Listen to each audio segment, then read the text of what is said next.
Assalamu alaikum, bienvenue sur Vérité Din.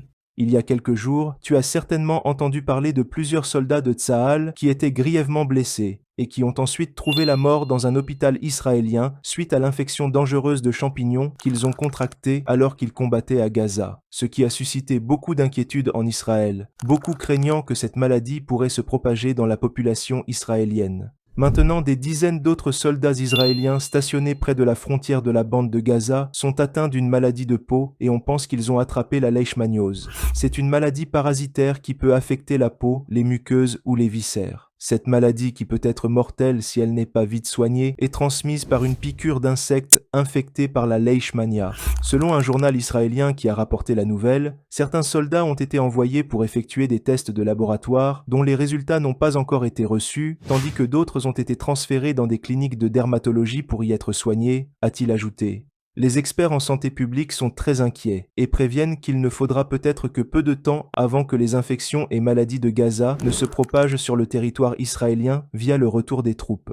Les responsables médicaux militaires confirment qu'il existe aujourd'hui de nombreux cas d'infections fongiques, potentiellement mortelles, parmi les soldats blessés revenant de Gaza. Tous les hôpitaux israéliens ont signalé qu'un pourcentage important de soldats blessés sont revenus avec de graves infections résistantes aux antimicrobiens. Selon le professeur Nadav Davidovitch, épidémiologiste qui dirige le centre Ben Gourion, ces soldats contractent ces infections par le contact avec le sol ou l'eau contaminée, entre autres facteurs. Mais la question importante est la suivante. D'où viennent ces infections qu'on trouve aujourd'hui à Gaza ? En fait, cela fait de nombreuses années que, comme d'habitude, Netanyahou et son régime ont pris une décision inhumaine de transformer la bande de Gaza en une prison à ciel ouvert. Les conditions de vie y ont toujours été très difficiles. Puis s'est ajoutée cette invasion en cours qui a conduit à la destruction de vastes étendues de Gaza et au déplacement interne de la grande majorité de sa population, entraînant ce qui est décrit comme une crise humanitaire très grave.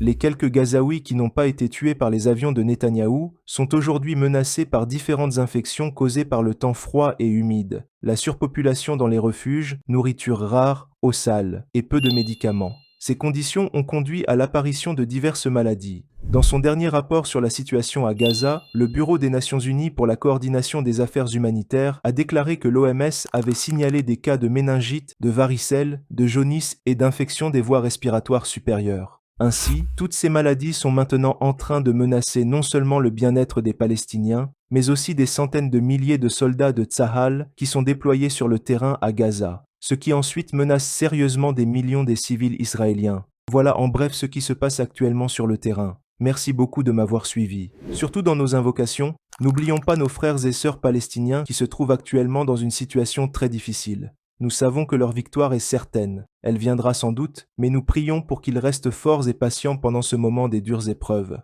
Merci beaucoup. Assalamu alaikum.